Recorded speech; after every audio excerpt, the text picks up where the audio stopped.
মানে 6 লাখের উপর। হ্যালো গাইস, আসসালামু আলাইকুম, welcome to my Facebook page and my YouTube channel rule 0.2। আশা করি সবাই ভালো আছেন, আমিও ভালো আছি। তো আজকে আমি হিউসং মোটরসাইকেল সম্পর্কে কথা বলবো। আর এই বাইকটা ইতিমধ্যে বাংলাদেশে লঞ্চিংও হয়ে গেছে, তো অফিসিয়ালি একটি শোরুম রামপুরাতে দিয়েছে। তো আমি এই শোরুমটা ভিজিট করলাম। ভিজিট করার পরে দেখলাম যে এইখানকার যে সমস্ত মোটরসাইকেলগুলো আছে, ক্রুজার টাইপের স্পোর্টস সেগমেন্টের বাইকগুলো রয়েছে। তো এই বাইকগুলো নিয়ে কথা বলবো। তো চলেন ভিডিওটা পুরোটা দেখি।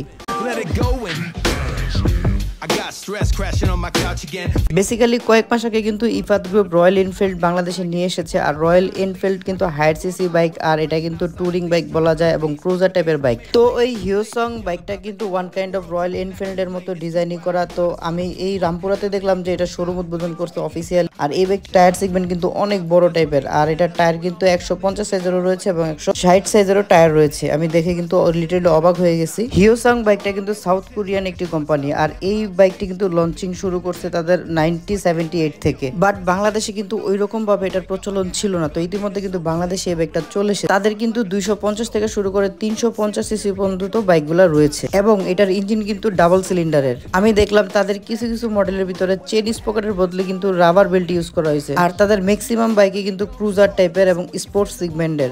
এই বাইকটি টর্ক এবং পাওয়ার কিন্তু 26-এর উপরে। রয়্যাল এনফিল্ড যেমন এয়ার কুল ইঞ্জিন, এটাতে কিন্তু এয়ার কুল ইঞ্জিন না, এগুলো কিন্তু লিকুইড কুল ইঞ্জিন। তো ওই রয়্যাল এনফিল্ড থেকে মোটামুটি এটার ইঞ্জিন কিন্তু অনেক এগিয়ে। ডাবল সিলিন্ডার হওয়ার কারণে এবং অতিরিক্ত মাত্রায় টায়ার মোটা হওয়ার কারণে এই বাইকটির মাইলেজ কিন্তু খুব একটা বেশি পাওয়া যাবে না। 18 থেকে 20 কিলোমিটার পার লিটারে মাইলেজ পাওয়া যাবে। হিউসং মোটর বাইকের কিন্তু কর্পোরেট এগ্রিমেন্ট রয়েছে সুজুকি মোটর ক্রপ জাপানের সাথে। 1979-এ কিন্তু তারা এটার যাত্রা শুরু করেছে এবং তারা কিন্তু বছরে 2 লাখ ইউনিট মোটরসাইকেল প্রোডাকশন করে।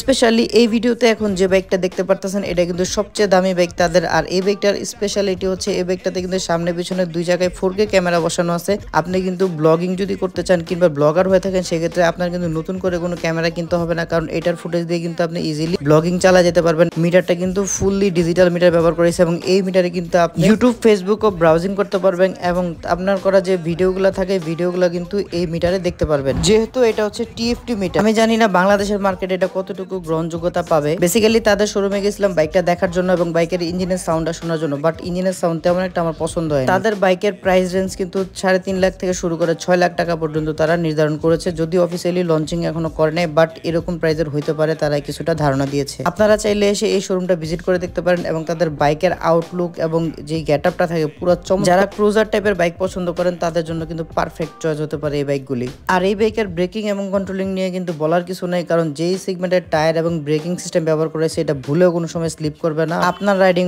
স্কিল যদি খারাপ না থাকে। ধন্যবাদ সবাইকে ভিডিওটা কষ্ট করে দেখার জন্য। আসসালামু আলাইকুম।